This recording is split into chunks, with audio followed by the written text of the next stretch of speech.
everybody. Welcome to the monologues. Another day, another hour, another chance to chat about life. Yes, so the last time I was talking about the King's List, getting on the King's List. And what's a King's List? The King's List is, for me, my definition, and the definition my sister and I came up with. The King's List is when you have queened yourself. You're queening, and you queened yourself so much that your name actually, yeah, your name. So this is more like for relationships. Your name is then inscribed by the universe on a list of all the kings who are worth your while. Not whose while you are worth, who are worth your while. Because even for the king, he is on the queen's list, and he's on the queen's list because the universe has prescribed for him all the queens that are worth his while. So it's two-way, right? And we get the best person for us that we want. And I'm not gonna say marriage or any of those words. Doesn't matter. It's the best king for you based on where you are in your life and based on what you want. And the best queen for you based on what you want, if you want a queen. Because I don't know. Like sometimes I'd be like, well, man, it's a bit different. It probably isn't, but that's a whole other topic. And I think for those ones, I'm gonna bully some of my male friends and yank them in, and we're gonna hear from them because sometimes I think the best way to know about men is just to hear from the man, right? Um, yeah. So king's lists and queen's lists. And speaking of queen's lists, I got this beautiful piece of jewelry from my friend Kosi in South Africa. When we went down there for, this is me like now dropping things that I have done. Yeah, just like nonchalant, like, oh yes, we went to South Africa. Sorry, wrong accent. We went to South Africa. As we people who write, we went to South Africa for with Netflix and Realness Institute. For a workshop for they chose us out of many, many people. But anyway, it was a 3 month workshop. If you follow me, you probably saw this. And we went down there for the last week of the 3 month workshop just to pitch our stories to Netflix and Realness Institute. And fingers crossed that some of them get picked up. And still fingers crossing. And we'll see how that goes. But anyway, my friend Kosi, she's South African because we have South Africans, Kenyans, and Nigerians in this project. And somebody from Cape Verde. What, from Cape Verde. um, yeah, so we went down there together and she gave me this, like, I think the first day we were there, and it's this beautiful piece of South African jewelry. And it just reminds me of queenship. So I thought I'd throw that in there. Absolutely beautiful. And we're in this totally beautiful place where we stayed, Cradle of Mankind. Yeah, and it's moments like that that kind of like just remind us of who we are sometimes when we're forgetting. So back on track, back on the ranch. A King's List. So some of the characteristics of moving yourself into the King's List for women, I think and it's gonna sound blasé, it's gonna sound cliche, but for me it's not, because this is something that I have been working through. I know Emma has been working through it as well. Probably not in the same, because like I said, we have different ways that our insecurities or some of the past that we're letting go of manifest. So I am usually the overthinker, because I'm an introvert. So I'll overthink and overfeel and overanalyze. And Emma is the one that will like, wow, Emma will explode outwards. So she's gonna let you know. She's gonna let you know. Sometimes I'll be like, you said what? She's gonna let you know when she's not happy. And for me, I am just gonna overthink it when I'm not happy. And then like takes me like a month or something. This is in relationships. In work I don't. In work it's there. Like I will let you know there. But respectfully, of course. Um yeah, so some of the things that for me I found myself doing, which I didn't realize was a symptom of not feeling like a queen. Like it did not even hit me. So some of the things, and I think a lot of women do this. I don't think men do this. Maybe they do. Again, I'm gonna drag some of my friends in. But overanalyzing everything. Like For me, it's, text messages. I sent him a text at 8 a.m. He has not responded. It's 10 a.m. But I've seen he was online at 9:22, and I see that, he has a WhatsApp story. So he clearly had time to send this WhatsApp story, and I don't want to click on it because God no, I'm not going to be seen to be clicking on your stories, but I can see it. And and then, finally you remember yourself, you're like, what am I doing? What the F am I doing? What the hell is this? You put your phone aside, you get to work, and you're working and you're working. And I'm sorry, ladies, like maybe I'm revealing too much. I keep seeing like some of these relationship experts, they say something like, crap, maybe we're revealing too much. Maybe I'm revealing too much, but deniability, I'm talking about myself. I know a lot of us do it because we talk about it, but I'm talking about myself. So you sit there and you're there.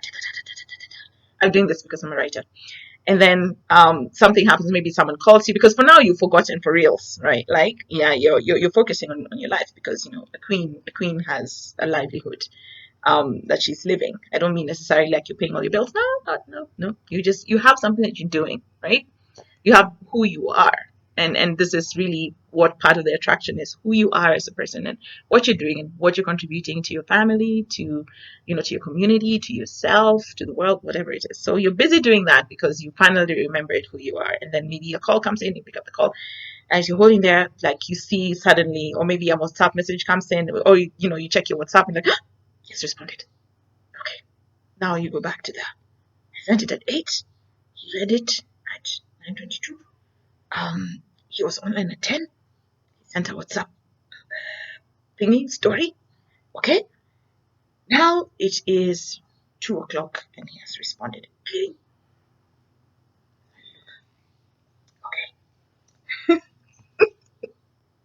I'm laughing because it just sounds so ridiculous when I say it. So now you look like, okay, shall I open this or not?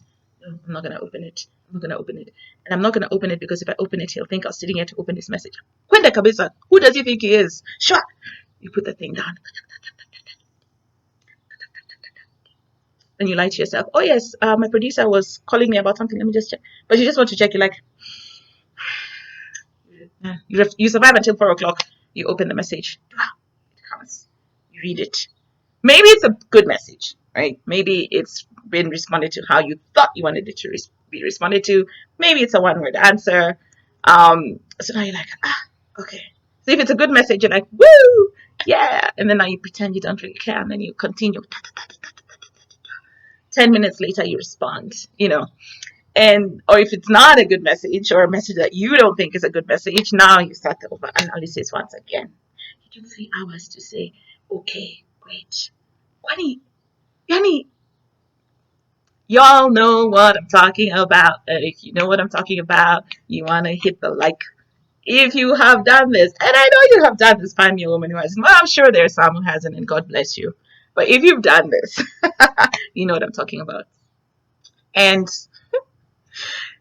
the reason I shared it, and maybe I shouldn't, I was like, what, you've exposed yourself?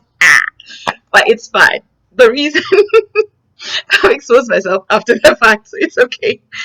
The reason I'm talking about this is these are symptoms of not knowing who you are. Because a queen doesn't wait around for anyone. I don't care how great you are. I don't care how hot you are. I don't care how nice you are. I don't care what a catch you are. I don't care. A queen doesn't wait around for anyone. A queen doesn't doubt herself in the simplicity of her expression. I have expressed myself to you. What you do with that information is up to you, because my life continues. And I don't say this without wah, wah, wah, wah, wah. I hate that because this is not me, because I can't do it. And maybe this is why I'm still single. Someone told me the other day, "Mona, you're too nice." Maybe I am.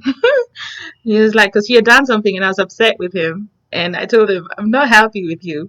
This is just a friend. And I said, I'm not happy with you. I'm not happy with you because of this.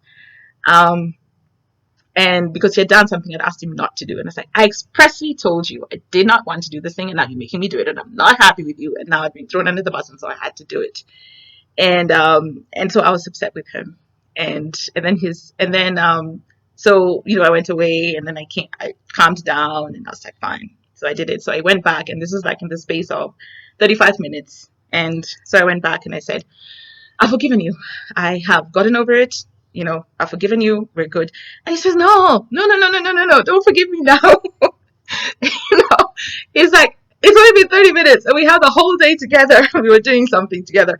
And it's like, I had planned in my head how I'm going to make it up to you. And now you just killed it by coming back to tell me that you've forgiven me. No.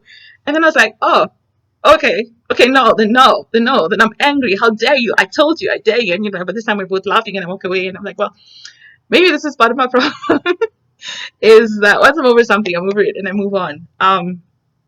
But yeah, so I was saying, so I am not with the, I don't say this like I'm not sitting around waiting for you with any like, I just say it because honestly, and it's not just this particular thing, but anything that makes you second guess who you are, um, anything that makes you put your day in someone else's hands, especially a response or a reaction to you or whatever it is that is based on what this person is doing that's going to make you happy or sad that day, that's you forgetting who you are. I'm not saying we don't react to things, we react to things. I'm not saying people don't do hurtful things to us, they do hurtful things. I mean, I'm using a very small thing like text messages, which it's not a big deal. I know people go through a lot. I know sometimes somebody is gonna whack you in the face with some shit that you didn't see coming. And my sister and I were laughing about it the other day because this once I saw this thing on Facebook. This girl, she says that only a man could make you wake up at 2 a.m. and say a worry and then just go back.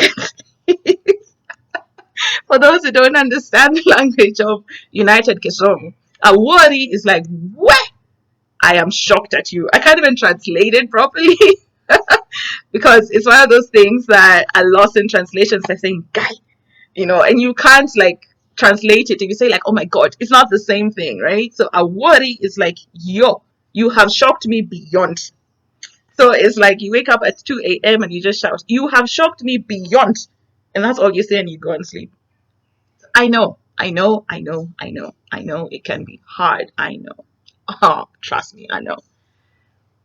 But the thing is, to start with the small steps, the little steps, and to just say to yourself, there is no one human being, damu, blood, skin, human, that is going to affect and I'm talking specifically here about relationships, whether they're at work or school or, your partner, even your siblings, your parents, we have a reaction time that we're allowed to have.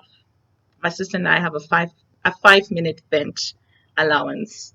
If it's really bad, 10 minutes, vent it. And then from that point on, you're looking for the solution. You're not stuck in what this person is doing. And I think this is exactly what I'm trying to say. It's not about somebody not affecting you, but you're not going to be stuck in what they are doing. You're not going to be stuck in how they're responding. You're not going to be stuck in what they're going to do next. That's their story. And trust me when I tell you this person is going on with their lives. They are going on. Wanaendelea na shughuli, right? They're going on. You're the person who's there over analyzing a text, over analyzing what he said yesterday, over analyzing what you're gonna do when you see him again. Stop. Sweetheart. Stop. Male or female, by the way, I'm talking to right now. Stop. Use that time instead to regroup and to build yourself and to remember who you are. These are one of my all-time favorite phrases. Remember who you are. I could not say that more strongly than I have. And even if you don't know who you are, look for it. Look for it. Look for it. Go to people you love, people who love you, and build yourself from here, especially in these times. Actually, no, even in the good times. Even in the good times. Yeah.